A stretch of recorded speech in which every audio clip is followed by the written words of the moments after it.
Hey everyone, my name is Dillon Gonzalez. I'm the editorial director of GeekVibesNation.com and also a co-host of the Home Dance Film Festival podcast. And welcome to a brand new episode of No Streaming Required, your weekly deep dive into all the latest and greatest in the world of physical media. We have a terrific show for you this week. It is another installment of Kino Lorber Mania. This is our monthly episode where we dig into anything and everything Kino Lorber, Kino Classics, all that good stuff, because their slate is so big, so vast, so many titles that you pretty much need an episode dedicated directly to them. So we have a ton to get through today. I will try to go through it as quickly as possible while still giving you the proper overview of each title. So since we do have so much, I will dig right in to one of the more interesting titles of this slate, and that is the 4K Ultra HD release of Bug from director William Friedkin. Now, I wanted to start with this one because I think it has the most interesting lore behind it. This was initially announced by Kino a couple of years ago for a 4K release. And it was canceled. I do not want to go too far afield, but anyone who knows anything about William Friedkin knows that he likes to be very hands-on on his physical media releases, sometimes to very controversial effect. Anyone who's seen his releases of The Exorcist or French Connection or Cruising knows that he really likes to tinker and be a little bit too revisionist, in my opinion. This presumably was the case where him and Kino originally could not come to terms that would make the release of Bug a reality. Unfortunately, Friedkin did pass away last year, and while I want to make it clear, I would have much preferred William Friedkin keep on living and releasing great films for years to come. I think one of the silver linings is that we are now getting a lot of his work in really great presentations on physical media, and that is why Bug was put back on the schedule. As macabre as that is what happened. But Bug is a really interesting one. I'm going to be talking about several William Friedkin titles here at the top. This is by far his most weird during his kind of 2000s era, followed probably by Killer Joe, which is not what I'm talking about this week, but will probably be coming out on 4K at some point in the future, just based on trends. That's my guess. But Bug, it is one that was especially good to be getting on 4K because it did not even have a Blu-ray release domestically. This is starring Ashley Judd and Michael Shannon as two people who form a connection. They're kind of both kind of damaged people with a little bit of paranoia about them. And it leads to them kind of spiraling and having a shared delusions that their kind of seedy hotel room is filled with bugs, and their skin is crawling with bugs, and there's bugs inside them, and all this stuff. And while this movie at the time got like a F cinema score, because it was sold as kind of like a body horror, like very like hardcore horror movie, that did not really match up with this Tracy Letts stage material that was being adapted for the silver screen. There is some kind of body horror elements to it, but there's much more to it, where there's like, this is more so about grief, domestic abuse, like addiction, all kinds of stuff that's channeling through this movie, where you presume that these people are having a delusion, but there's also a little bit of room left for interpretation of, are they? And the extreme lengths they go to try to rid themselves of these bugs that they say that are kind of infesting their lives. It is very gnarly. Some may call it boring, but I think it ratchets up very nicely. You kind of get to know these characters at the beginning, and it really, really unravels at the end. And I think this is you might not traditionally think of it as like a prime 4K title, but I am glad it got a 4K release. So this does come from a 4K a 4K scan of the 35mm original camera negative in Dolby Vision. I think this is a really nice restoration. There's a lot of like shadows and like kind of high contrast shots here that hold together pretty well. There's some small encoding issues here and there, but overall it's a pretty solid encode by Kino standards. This does have a 5.1 and 2.0 soundtrack. Both of the soundtracks sound really great, especially at the end. There's some really great surround sound work that is the 5.1 is especially beneficial with. So yeah, the 4K presentation, you don't have like any nicks or scratches or anything like that. Any small anomalies are kind of more encoding related.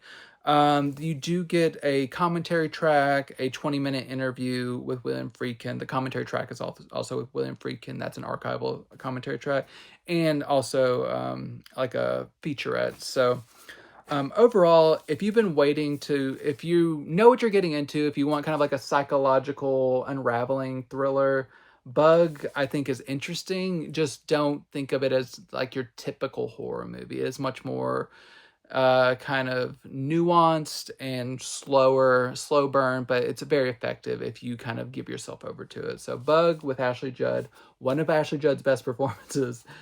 This is a good release overall, and I'm glad it finally made the cut.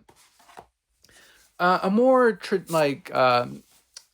crowd pleasing, I would say, William Friedkin joint is a couple of years earlier with The Hunted. This is Tommy Lee Jones and Benicio del Toro. This is very straightforward, where Benicio del Toro plays a man who has committed, he's was a soldier. He's committed some crimes now that he is back from his kind of tour.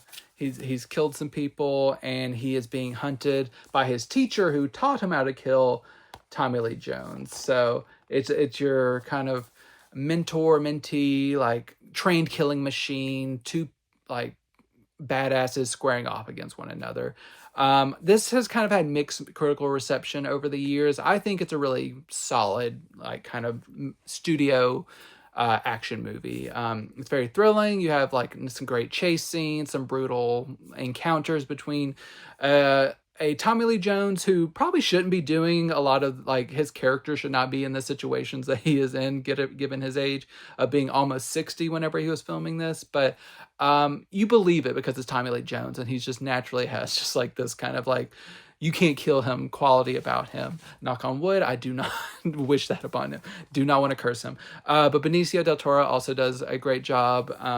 It's just a really solid, quick, like 90-minute action film, and it works very well. I enjoy it. And this was released on Blu-ray previously by Paramount in 2022, which I bought that. It was a cheaper release. It was like $10 at the time, but I should have known that it would eventually get a 4K upgrade, and now we have it. It does look a lot better than that old Paramount Blu-ray because this comes from a 4K scan of the 35mm original camera negative in Dolby Vision. Encoding holds up pretty well. You get some nice textures, there's a lot of great like lush vegetation and scenery. Like there's a lot of like forests and snowy expanses and stuff that make the Dolby Vision really look nice. Not too much in the way of encoding errors, but like compression or anything like that, but small things here and there that probably could be fine-tuned. But overall, pretty solid transfer. 5.1 and 2.0 tracks, a commentary track from Friedkin, 4 featurettes, and some deleted scenes. So overall, I think this is a nice upgrade from the old Paramount Blu-ray. It looks a lot better. So if you're a fan of the film, definitely consider getting The Hunted. And then our final Friedkin movie, another 4K release, another Tommy Lee Jones release. This is Rules of Engagement, also starring Samuel L. Jackson. So this, a few years before The Hunted, was Rules of Engagement. And it was nice to get this one on 4K because this was one that also had not had a Blu-ray release previously. So making the 4K jump, there's also a Blu-ray version available. This was in 2000, I believe. It was right before 9/11, but they were already being very jingoistic in this movie of just like, yeah, America, but also so pro-military, but also anti-government in certain ways. So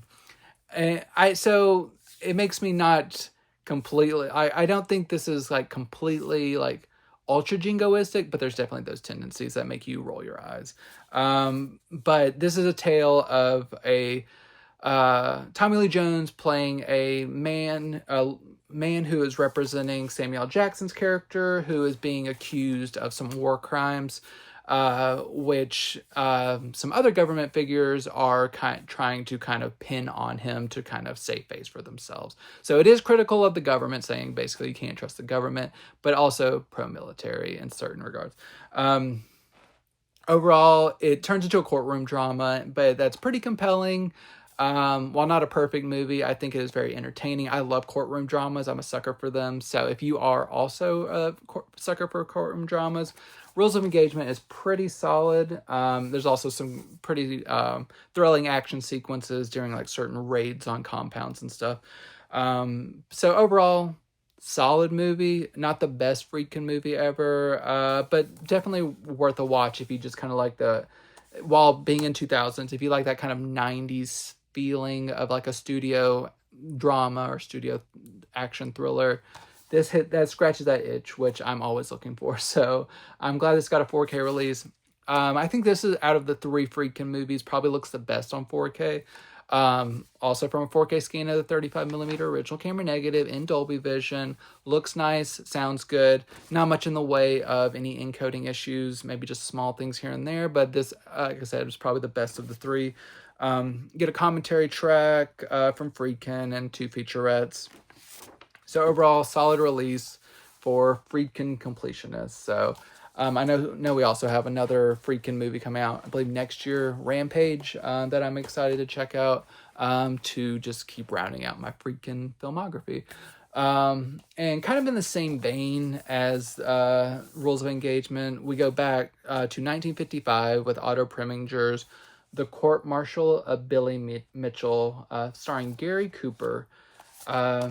So this one I thought tied thematically very nicely to Rules of Engagement, because this is Gary Cooper playing a military man, an air, a pilot who's kind of like a high-ranking official and who is kind of being charged by the military for some basically speaking out against them for certain things that they are doing wrong. And so this is Gary Cooper trying to make progress within the military, while you see kind of the internal kind of barriers to progress that are set up within the military. So another movie that is critical of the military in specific ways, while also being patriotic in certain respects. So Gary Cooper gives a very good performance. This is about it's an hour and 50 minutes long, but I never really felt like it dragged too much. It's just like mostly a courtroom drama, and it works out pretty well. I was engaged the whole time. Otto Preminger is a master director, and I'm always interested to check out any of his holes in his filmography that I've missed personally. This was previously released by Olive Films. I do not have that release, but this is from a new 2023 4K scan by Paramount Pictures. And while that is great, I do want to caution people that there is still quite a bit of damage throughout here. I'm sure it does look nicer than the old Olive Blu-ray, but I think they scanned it but did not do like a ton of cleanup work with a lot of the damage, because it's pretty consistent specks of damage. But overall, decent release. If you're a Gary Cooper fan, definitely check it out. You do get a new commentary track and some trailers and stuff. But if you're a Gary Cooper fan, check out The Court Martial of Billy Mitchell. Staying in the military family, we have the next year in 1956, The Proud and the Profane with William Holden and Deborah Kerr. While William Holden is top billed, Deborah Kerr is our main character. She plays a war widow who she joins up with the Red Cross to help with the war efforts, and while she tries to get over her grief of losing her husband. And that is the most interesting part of this movie. They try to jam in a romance with William Holden, who here does not have a mustache, but he certainly does have a mustache in this movie. But the problem with this romance they try to jam in is that William Holden plays a complete shitbag in this one. He is awful. He like lies about knowing her husband to try to get close to her. He is obnoxious. He just is controlling. I just really, really hated him. And the way they try to gaslight this poor woman, I was just wanting to scream, especially like the chaplains in the unit. I hated portions of this movie. Whenever Deborah Kerr is being a badass Red Cross, like, woman who is trying to help these soldiers, great. Love that. Anytime there's romance, get it out of here. Stop gaslighting this woman. Deborah Kerr, she deserves better than this asshole. So it's half a good movie, half a very frustrating movie. But it has been given a good release by Kino. This comes from a 2022 4K scan from Paramount Pictures. They did more cleanup work on this one than Billy Mitchell. There's still small things here and there, but overall, it's a pretty solid release. And I think nice contrast levels, all that good stuff. This also gets a new commentary track, and some trailers and stuff. So this one was not released on Blu-ray before, so anyone who is a completist of any of these figures, or if you like war pictures, check it out. Just know that you also, if you are more progressively minded, you will also be very mad on behalf of this one. More staying in the military genre. We have Battle of the Commandos by Umberto Lenzi, who I talked about last time. I believe I did one of these with Nightmare Beach. He's an Italian director, and this is basically his kind of a lesser Dirty Dozen, with Jack Palance leading the way. So men on a mission that seems like a suicide mission, but they could turn the tide of the war and stuff. Not one of the stronger movies I'm talking about. There's some nonsensical plot lines, some frustrating characters, but if you just want men, like masculine men saving the day, doing some war, then this does the trick. It's just not particularly noteworthy. Whenever you're watching this many movies, this is one just kind of fades into the background a little bit. Jack Palance is the reason to watch this. I'm a fan of Jack Palance, but overall, not the best movie. But it has been given a 4K scan from Paramount. It looks pretty solid. Some specs that linger even after the scan. Some fluctuation of colors here and there, but overall pretty solid. The sound pretty decent as well. There's some age-related deficiencies here and there, but overall certainly passable. You do get a commentary track and some trailers. So Battle of the Commandos, if you're a war completist, try it out. Staying in World War II era, more dramatically, we have the 1989 feature Triumph of the Spirit with Willem Dafoe and Edward James Olmos. I was very excited to check this out because I'm a big Willem Dafoe fan. But this was only kind of more middling for him, especially since he is such a talented actor and he does a good job here. This is kind of more a script issue where this is set in a concentration camp. Willem Dafoe and his various loved ones are also in the concentration camp with him, and in order to survive, him specifically, he takes up performing some boxing matches for the guards and stuff, to kind of, in hopes of one day like freeing himself and his family and just keeping everyone safe, while also dooming some of the people that he ends up winning over. So there's some of those moral issues at stake. It doesn't really dig into those enough. This movie really dives, like, within 10 minutes, we have people on trains being shipped off to concentration camps. So you don't get a lot of time to really connect with these characters before their lives are like torn apart. So I had a bit of a tough time beyond just baseline caring about people who like died in the concentration camps, caring about these characters specifically and what they were going through, and like really having my heart ripped out whenever they were ripped apart from their loved ones. So it was fine, but it wasn't particularly effective. I think this is more so for people who are a fan of these performers. So, Triumph of the Spirit, has not been given apparently a new scan. It looks nice as is, but it doesn't list anything as like a new scan. There are some small deficiencies transfer-wise here and there, but overall, pretty solid transfer, especially since there's nothing new listed. You do get a commentary track from a film historian and a theatrical trailer. So if you're interested in it, solid release, but not worth going out after if you're not a particular fan of these performers. Set shortly after World War II, and a much more interesting tone, we have Billy Wilder's re-release of 1, 2, 3. So this is set in Germany, like I said, after World War II has ended, and where Germany is trying to kind of rebuild from kind of their kind of legacy of World War II and their divide with like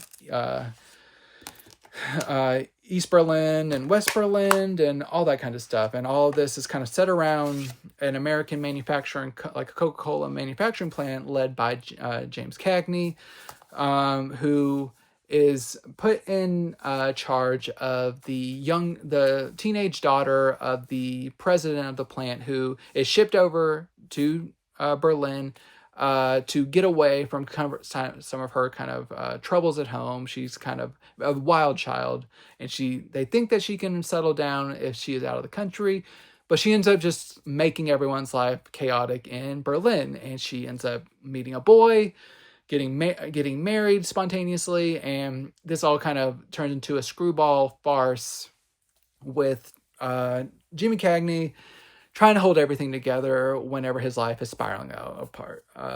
It's very funny. James Cagney, he is kind of at an 11 at all times. It is one of his like better performances in my experience from what I've seen. He is just kind of like a whirling dervish of just like energy and just craziness, but it's hilarious. It's a very funny movie. It's Billy Wilder, who is very good at juggling like the dramatic and the comedic. I really like this movie, and I think he handles some tricky material in a very respectful way, and I really liked it. So 1, 2, 3 was previously released by Kino back in 2017. This seems to be just a simple re-release. I don't think there's been any new encode or anything like that. But if you did not have that release previously, you now get a slipcover for those who order soon enough in the first printing. You do get a commentary track and two brief interviews with Billy Wilder. So if you missed this one before, 1, 2, 3 is definitely worth checking out. It's a great Billy Wilder gem, in my opinion. My last kind of war-related release is one from director Elia Kazan from 1972. That is The Visitors. Now, this is very different from what we usually get from Kazan, who's done such classics as A Streetcar Named Desire or On the Waterfront. This is him working from a screenplay that I think his son wrote. It's very lo-fi indie. This is, I believe, is the first film from James Woods. He plays a soldier who is home with his girlfriend, who he has a child with, because they make a point that they are not married.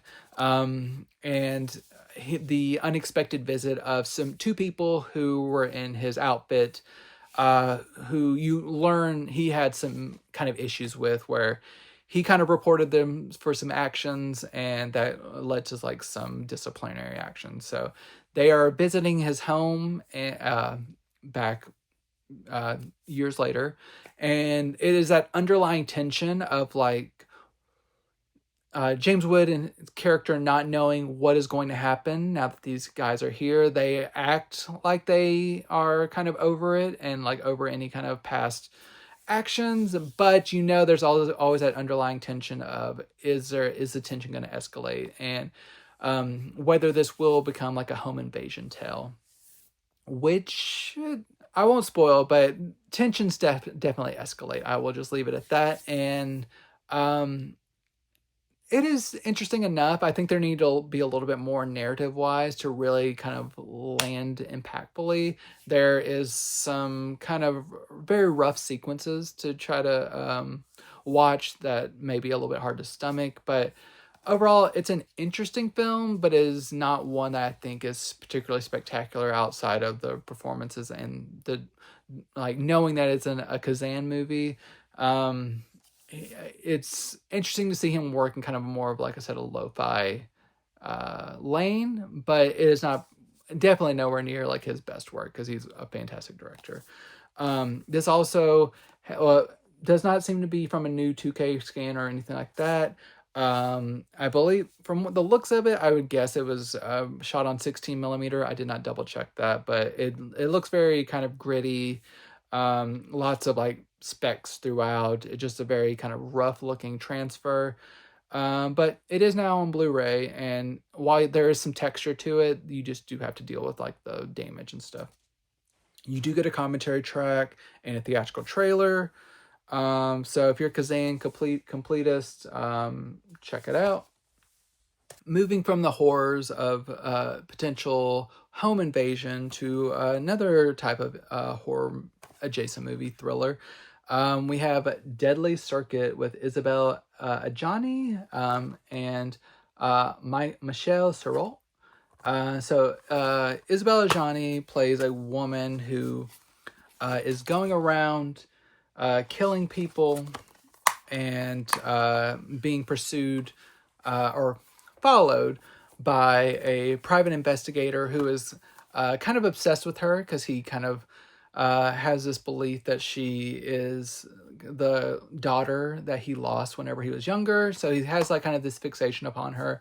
And every time she dispatches of someone, he kind of tries to help keep her out of trouble and kind of clean up the scene and all that stuff. So it's like this interesting tale of obsession of these two people who, for the most part, do not speak to one another, but they have kind of like this almost metaphysical connection with one another. And there's like a magical realism element where they sometimes have conversations with one another or kind of sense one another.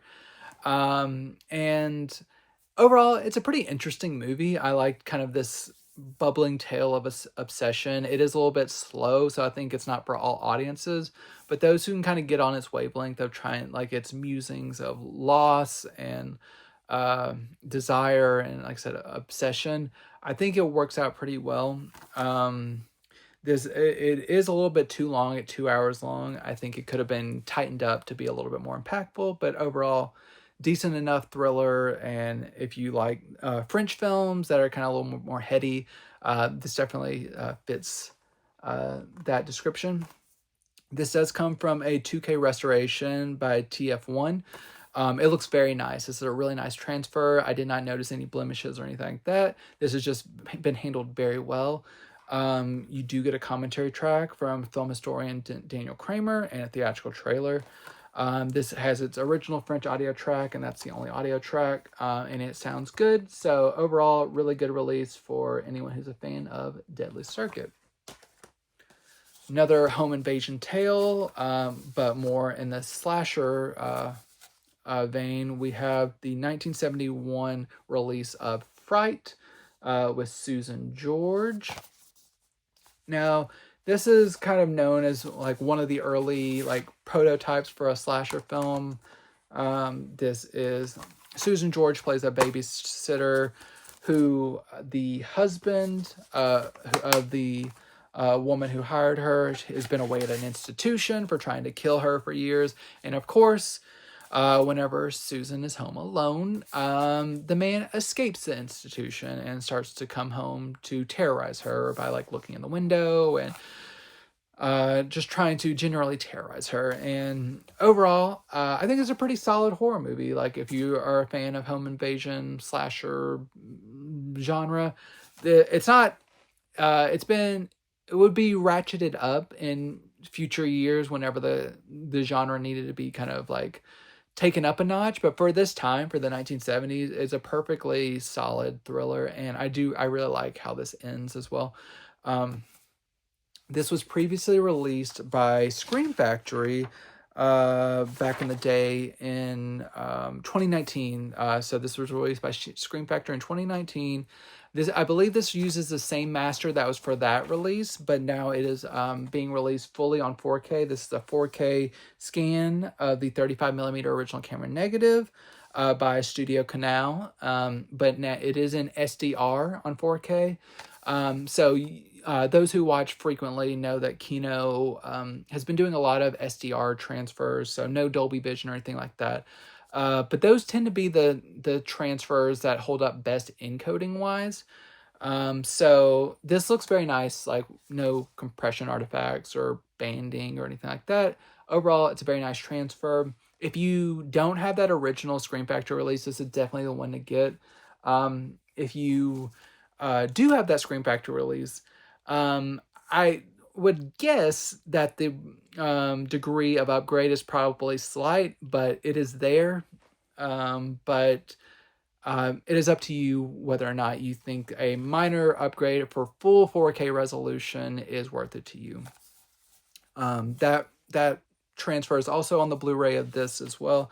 You do get, I believe, all the special features that were on that previous release, including a commentary track and an interview with, I believe, Kim Newman that lasts for about 19 minutes, and a theatrical trailer. So overall, really good release from Fright, even though some people will be disappointed by the lack of HDR, which is an ongoing theme with the next title and couple of titles. Another 4K SDR release, and that is Circus of Horrors. That is also was released in 2019 by Scream Factory. This is about a plastic surgeon madman who has to go on the run after botching a plastic surgery attempt, and ends up becoming in charge of a circus by means. I won't go into it, but he ends up going around with a circus, and he has reconstructed his face to keep on trying to get past his past misdeeds, and he works on people that he comes across. It's kind of like a mad circus kind of situation. And overall, it's a pretty decent movie. Not my favorite horror outing of this episode, but overall, it's solid. There's some kind of pulse pounding things with animals within this movie, like lions and stuff. But and also some death-defying trapeze antics that do not always go awry. Also some knife-throwing stuff. But overall, decent enough entertainment. This comes from the same 4K master that was used for that Scream Factory release, from the 4K scanner, the 35mm original camera negative from Studio Canal. Just now in 4K, SDR, no HDR or Dolby Vision or anything like that. You do get a commentary track and some theatrical trailers and TV spots. I think there may have been some other special features on that Scream Factory release that was not ported over, but I do not have that release to compare. But if you are new to this release and it interests you, this is a solid release from Kino. With this being SDR, encoding and compression, all that stuff seems very nice. Overall, very solid release. And the same goes for Baby Blood on 4K. This is a wild one. Now, this is a upgrade of one of Kino's own titles. They released this one in 2020. So this is Kino upgrading that Blu-ray release to a full 4K release through their Kino Cult line. This is about a woman who finds herself impregnated by this creature and when she gets impregnated, the fetus talks to her and forces her to kill people to try to basically feed him. It's a wild movie. It's very gory, lots of body horror and killing and blood and all that stuff. So if you like weird, wild horror movies, this one's pretty fun. I think it explores its premise pretty well. I like the practical effects that happen within here.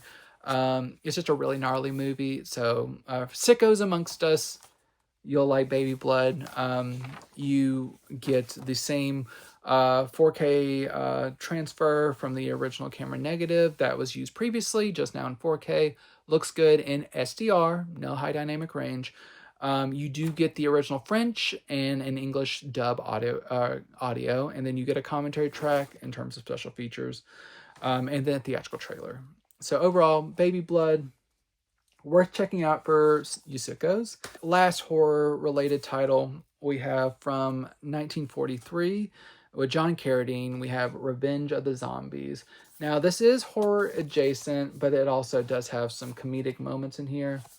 It's about a mad scientist who has kind of leads a kind of horde of undead zombies for his own purposes, and which conflicts with his late wife's sister coming to investigate kind of what happened to her and kind of what goes on here. This one's a very brief one. It's a cool hour and 2 minutes. 62 minutes is how long this is. It's pretty entertaining. I liked it. It doesn't have a lot of fat to kind of make things unnecessarily long. It's just solid movie, and does not seem to be from a new scan or anything like that, but from what I can tell, it looked very nice. It is actually one of the better transfers, so I was surprised I didn't see it like from a 2K or 4K scan. It might have been from one that was older that they're just not noting, but it looks pretty good.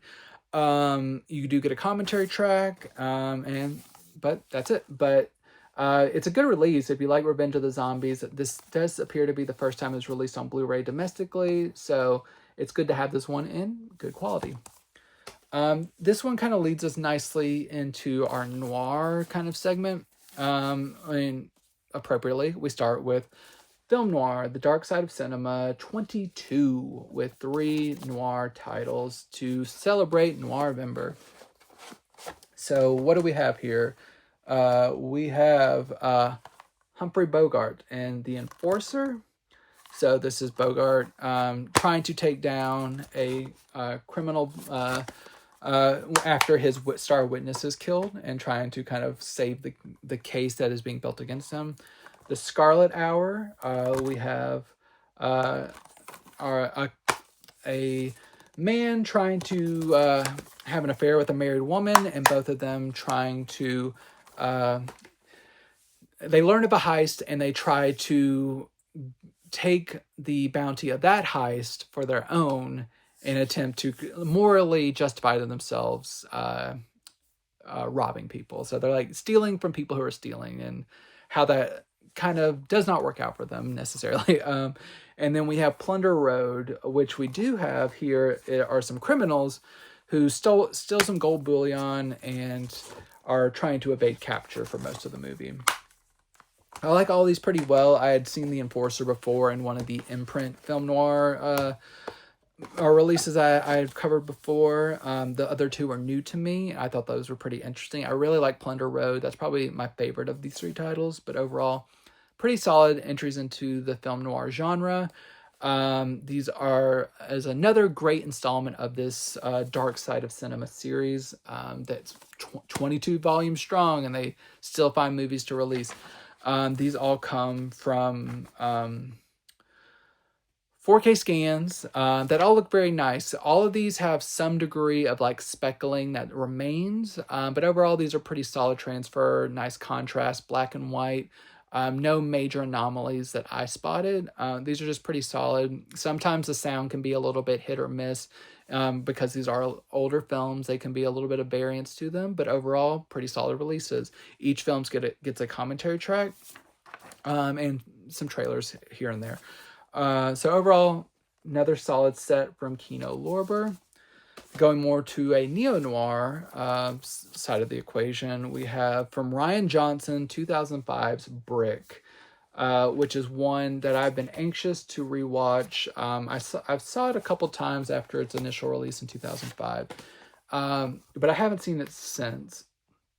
And this was released several years ago in 2019, I believe, or 2020, on Blu-ray. I luckily had not gotten around to shelling out my money for that one, so I can now get this on 4K, which I'm glad it finally got released in that format.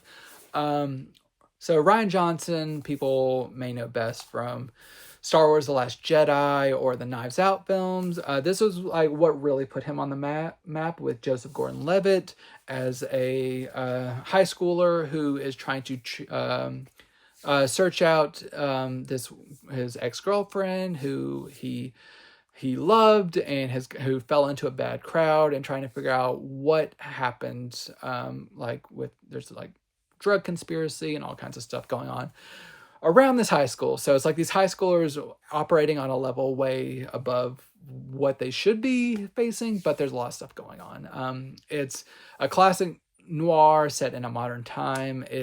It works very well. There's a lot of interesting characters. Joseph Gordon-Levitt does a really nice job. All the side characters are very interesting. Nice twists and turns. You have your traditional femme fatales. It all works. If you're a fan of noir, this works very well within that genre while keeping it fresh and reinventing it in interesting ways. I still think it's impactful, and it looks decent on 4K. This does come from a 4K scan of the 35mm original camera negative in Dolby Vision, approved by director Rian Johnson. Being approved by director Rian Johnson, anyone who knows anything about Rian Johnson knows he's not particularly a fan of high dynamic range. So this is basically a a SDR transfer in a HDR container. So you're not going to get a lot of high dynamic range. It is just kind of what it is. This also has some kind of wonky encoding at times. If that was a little bit stronger, I would full-throatedly recommend this disc. It's still a solid disc. It's just one of the victims of some of the Kino encoding that I sometimes speak about. This just is not encoded the best. But the movie itself is worth checking out. So this is the best it has been released so far. And you do get the previous Blu-ray release if you would think that might look better to some people. That is included in this release, and you can judge for yourself. But the movie is worth checking out anyway. So you do get the archival special features, including deleted scenes, a new commentary track, an archival commentary track, some featurettes. So yeah, overall, good release. I wish it could be better. If they could just get their encoding under control, it'd be perfect, but still a solid effort overall. Another upgrade we have here on Blu-ray is Topkapi. This is from the great Jules Dassin. Here's the reversible cover art here. This is a classic heist tale. There's some thrills. There's some comedic moments. You get the slipcover art underneath it. And it's a fun kind of heist planning execution movie with Peter Ustinov and Maximilian Schell. This was released several years ago on Blu-ray in 2014, and that was a dated master that I haven't seen, but by all accounts of my research, it was kind of a very weak transfer overall. This release comes from a new 4K restoration conducted by MGM, and it looks very nice. I think anyone who's a fan of this movie will appreciate that it's been given this upgrade. The only puzzling thing about this is, why is this not on 4K? I would not be surprised to see it get a 4K upgrade in a few years, but for now, if you're a fan of the film, this is definitely the way to own it. You do get a commentary track by Julie Kurgo and Peter Hancock, and a theatrical trailer. So Topkapi, good Blu-ray upgrade from Kino. We also have the 1963 mystery crime film Enough Rope. This is an adaptation of the Patricia Highsmith novel, who I believe her first adaptation on screen was Strangers on a Train. This is about a man who wants to leave his wife, and he learns of a man who got away with killing his wife, and he tries to emulate that crime that man got away with, and it kind of spirals out of control there. He like implicates the man in that original murder that he got away with, and he has his own issues of like, did he actually kill his wife? Did he go through with it, or was he just planning it? And he has a new girlfriend that his wife kind of pushed him towards because she was always so jealous of this girl, who he ended up being pushed into her arms and all this kind of stuff. So it's a twisty mystery crime film, some good performances, a very impactful ending. I like this one quite a bit. It is a French film, and it's a very engaging film. And this makes its Blu-ray debut with a 4K restoration by TF1. This looks fantastic on Blu-ray. Not much in the way of blemishes, lingering, or anything like that. Really solid, consistent transfer, nice gradients, encoding, everything is good. Audio commentary track and a theatrical trailer. If you like mystery crime films, Enough Rope will do the trick.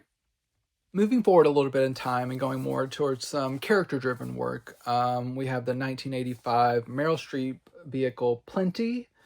Meryl Streep plays an ex-French resistance fighter who is trying to make her way through life while trying to live a life that she finds adequate. She is very forward thinking. She is always advocating for herself and trying to fight. Like, I would classify this as a feminist tale. While shows her journeys with several romantic partners and trying to take her future into her own hands, like whenever she wants to have a child, but she doesn't want to be tied down to any one person, her trying to enlist people to like be the father of her child, and so all this stuff, while also potentially having like some lingering like mental health issues that they don't really go into enough to really make a concrete part of this. They do have her acting kind of emotionally at points, but it makes it a little bit unclear whether she is actually mentally unstable or whether these men are just kind of driving her like crazy. But Meryl Streep, she does a fantastic job, shocker, in this role that is very complex, but she handles it with grace. This is a pretty interesting movie. Not perfect, not my favorite Meryl Streep title, but it's Meryl Streep and you want to watch her, and this is very much worth a watch. This has some interesting people in smaller roles, including Ian McKellen, Sam Neill, Sting. So some interesting people that you might want to check out in addition to Meryl. This is not listed as coming from a new restoration, but this is from Studio Canal. And it looks like they did restore it at some point because it looks very nice. It's a consistent transfer, no major blemishes. Everything is just kind of steady as you go. It looks nice. You do get a commentary track from some film historians and a conversation with director Fred Schepisi, and some trailers. So Plenty, if you're a Meryl Streep fan, definitely check that out. Another woman who is very, very dear to my heart, I love her so much, that is Mary Steenburgen in Cross Creek. This is the dramatization of the author of The Yearling, which was a movie that put out by Warner Archive, starring Gregory Peck. This is the alternate cover art here. So this is Mary Steenburgen playing an author, a woman who left her husband in the high-class society to go live in the swamps of Florida because she wanted to be a writer. And her husband was not really on board with that. and just kind of her experiences trying to fix up this house, meeting her colorful neighbors, including Rip Torn. You have a romantic interest played by Peter Coyote, and a lot of just like interesting kind of rural drama going on. If you know the story of the Yearling, you see a lot of the seeds of that throughout this kind of experience. It's a 2-hour movie. There are some slower parts to it, but overall pretty solid, interesting drama. I was, of course, if you're a Mary Steenburgen obsessive, like I am, you will be compelled throughout. But I will not lie, there are some slow moments, but overall, good movie. This is not noted as coming from a new restoration, but like Plenty, this does come from Studio Canal, and you will not notice a lot of major blemishes or anything like that. Nice, consistent transfer, colorful, no major blemishes. Solid audio tracks as well. You do get a commentary track from some film historians and an interview with Mary Steenburgen and a theatrical trailer. So Cross Creek, this was nominated for a few Oscars. Check this out if any of this interests you. Keeping more towards my female-centric side of the spectrum, which I love. This is from 1984, the Sidney Lumet comedy drama Garbo Talks with Anne Bancroft. This is a great Anne Bancroft playing a woman who has just received a terminal medical diagnosis that in her final days she wants to meet her favorite Hollywood star, Greta Garbo. So her son, who is kind of in the throes of kind of an unstable marriage, sets out to try to fulfill his mom's final wish of meeting Greta Garbo. So he is trying to go around New York City seeking out Greta Garbo. And that's the main thrust of the film, while he kind of deals with some of his own personal issues. You have Carrie Fisher in a very unrewarding role as his wife. I think they really did that character dirty. She definitely is kind of more in the nagging wife role. And then you do have a kind of new potential love interest at his office that, of course, she is like the fun, quirky girl that is, of course, he's going to fall in love with. But it's ridiculous. But why I do like this movie is for the Anne Bancroft portion of this situation. She's great. She is just like a no-nonsense lady. She is always sticking up for other people, sticking up for herself. She's the type of lady who will get herself thrown in jail just to kind of protest the certain injustices at a convenience store. She's fantastic. Love her. I love portions of this movie. Other portions I have some issues with, but overall it's pretty solid. Sidney Lumet is a director I love. While he's not infallible, this is a solid movie. If you're a classic film fan too, I think you'll really appreciate the Greta Garbo of it all, because she does factor in quite a lot into this. And this is not noted as coming from a new restoration. It does look a little bit aged, but it looks good overall. There are some specs here and there. Audio holds up pretty well, and overall just a good viewing situation. The first part, like 20 or 30 minutes, takes place around Christmas, so I was glad to have that for the season. But overall, good release. If you're a completist of any of the talent involved with this, worth checking out. You do get a commentary track and a trailer. So Garbo Talks, which is a reference to her transitioning out of the silent film era. Worth checking out if you're interested. Staying in the 80s, we are shifting gears a little bit and going over to Youngblood with Rob Lowe, Patrick Swayze, and Cynthia Gibb.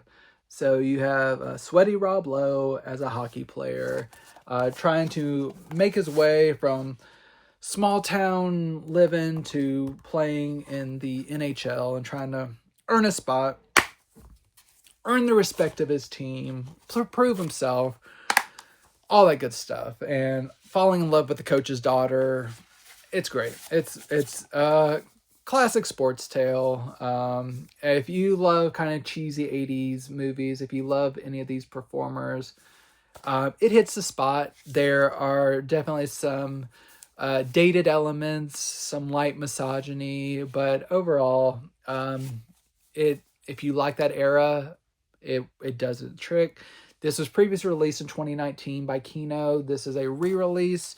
It does not appear to be a new encode or anything like that. It does come with a commentary track. Actually, I was wrong. This is one of the ones that is now a Blu-ray 50 instead of a Blu-ray 25. So a little bit more room for the encode to breathe. This is one of the few re-releases that is listed that way. So I did not have the previous release, so I cannot judge the degree of upgrade. But overall, it is a small upgrade, now with a slip cover, and no real other changes to speak of. So if you're a fan of Swayze, Rob Lowe, 80s sports films, Youngblood will hit the spot. Also, if you like raunchy TNA comedies, we have Up the Creek, with Tim Matheson in the main role as the party dude who is enlisted by his dean to try to win a whitewater rafting contest. And if he does, he gets like basically a degree in whatever subject he wants. It's ridiculous. It's zany. You get to see some nudity. You get some ridiculous jokes. You have people trying to kill each other in the name of winning a contest. It's premium 80s content. It's not particularly noteworthy within that, but if you like the comfort of that genre of like Animal House and all that kind of stuff, you'll like this enough. It's not amazing, but it hits the spot if you just like that genre. This previously came out on Blu-ray quite a while ago from Kino Lorber in 2016. This has not been given like a new expansion or issue. This is just a upgrade in the fact that you get a slipcover and all the archival special features. You get some featurettes and a music video. So if you do not have it, you can now get it with a slipcover. But other than that, no real changes. Overall, the transfer is solid. There's minor wear and tear here and there. But for a 2016 release, they were doing pretty good work there. And it holds up. So 80s film comedy fans, TNA film fans, Up the Creek will hit the spot. Heading to the 90s, 95, we have Fluke, starring Matthew Modine, mostly the voice of Matthew Modine, Nancy Travis, and Eric Stoltz. So this is about a man who dies and is reincarnated as this cute pup and tries to settle issues that he never got to settle with his family whenever he was alive. So you get a constant voiceover with Eric Stoltz and him trying to remember his life that he had, and then eventually make it to his family and try to settle things with them. And overall, I'm a sucker for these types of films, but even I can admit that this was more middling. I wanted a little bit more emotion from it. I think they made certain character choices that made people hard to root for or care about, but it's fine. If you like a doggy movie, the doggy movie does fine. But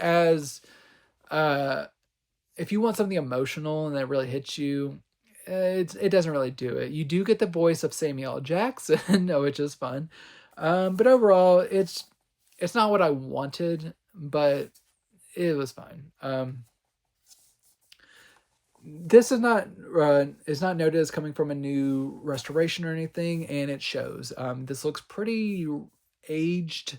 It just looks soft. No major damage, but it just doesn't look like crisp and clear.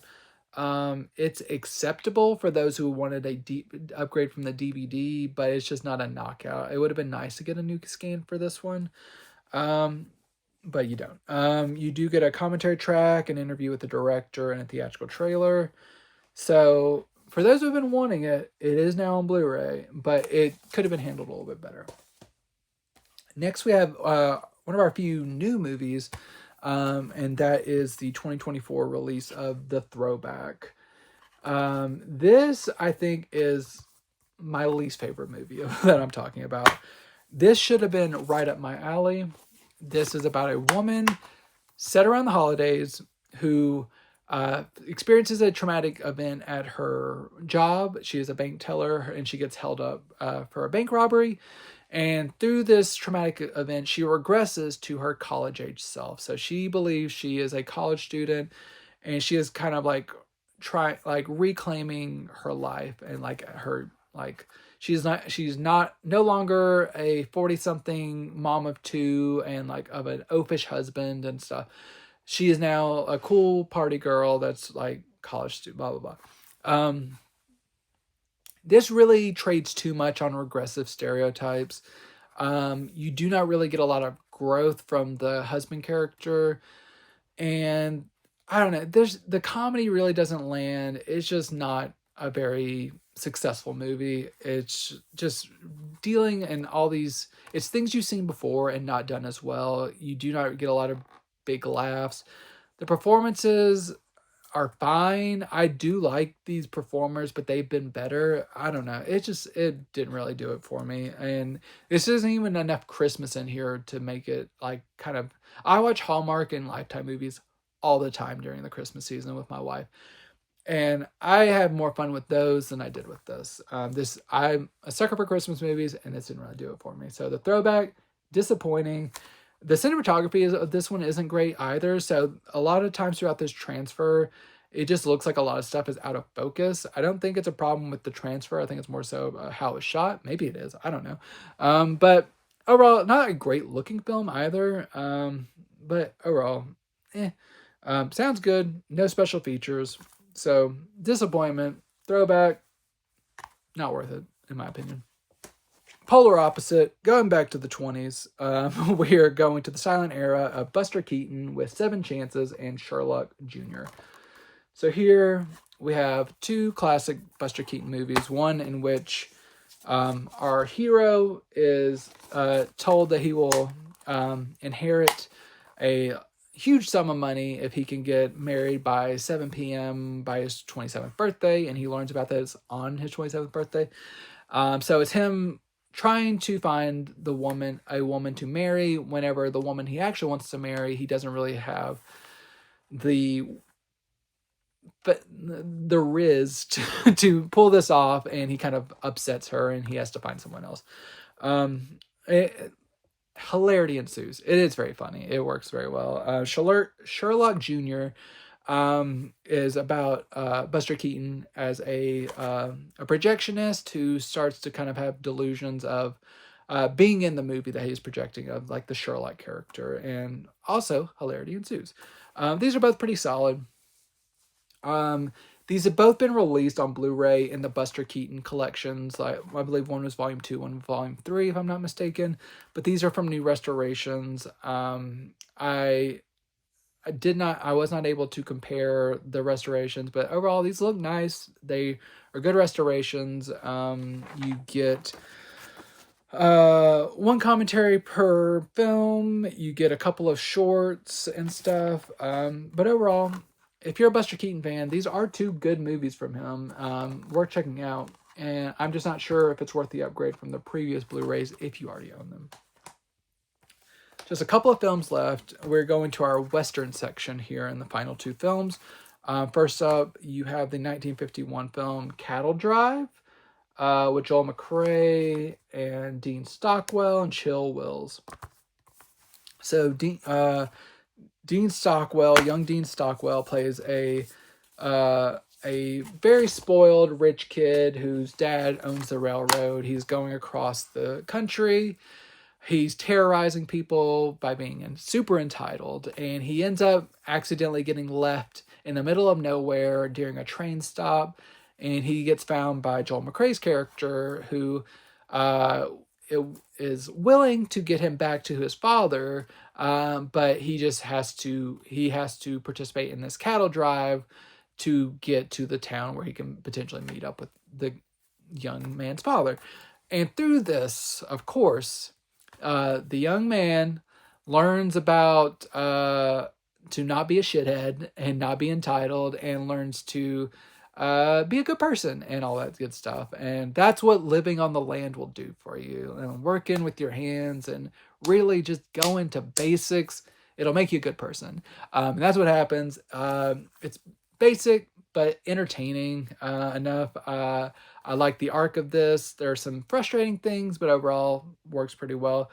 Very, very quick at an hour and 17 minutes long. It does not overstay its welcome. No new scan is noted. It looks decent. There are some blemishes and stuff, and some color fluctuations most prevalently here and there. But overall, it was acceptable. Some audio fluctuations here and there that you can see a little bit of age-related weakness. No special features, but still, if you're a Western fan, worth a watch at least once, in my opinion. And finally, ending with a Western tale, we are the granddaddy of Westerns, Clint Eastwood, in Two Mules for Sister Sara, co-starring with Shirley MacLaine as a nun who he saves from being assaulted at the beginning of the film, and they kind of form a friendship while on a mission to try to help out the war efforts. I like this one. I had seen some kind of negative talks about this one, so I was surprised by how much I did like it. I do like the banter between Shirley MacLaine and Clint Eastwood. While she does play a nun, she's kind of like a cool nun. There's a reason for this. I will not reveal, but I like how their dynamic evolves and just them getting into scrapes and stuff and all that good. It's fun. It's a decent film. This is one of the few Clint Eastwood films that Kino Lorber released in 2020 that I had not picked up at that time. We also had a couple other 4K releases that I've written about, including Play Misty for Me and The Eiger Sanction. This is one I had not seen before, but this one is a nice upgrade. It does come from a 4K scan of the 35mm original camera negative. This is the international cut of the film. The domestic cut is on the Blu-ray.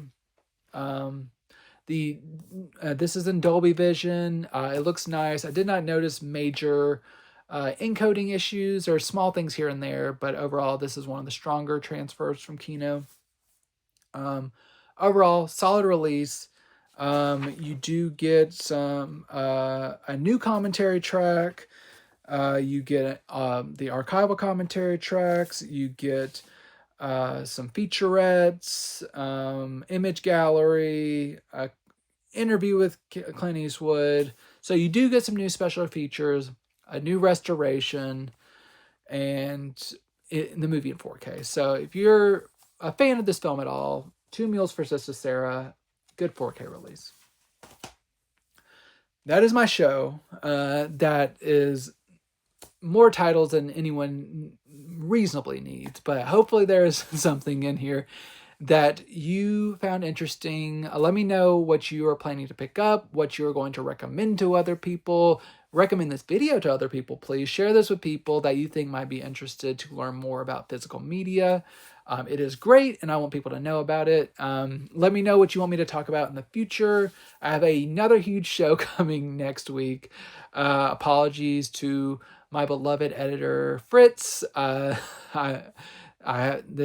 They always make sure that I look my best. I appreciate anyone who tunes into this. Thank you so much for continuing to come back. I will see you again next week, but until then, enjoy these movies. The communist gentlemen are here. Send them in. That'll be all, Fraulein Ingeborg. Put that on the teletype to Atlanta. Jawohl. And take your gum. Jawohl.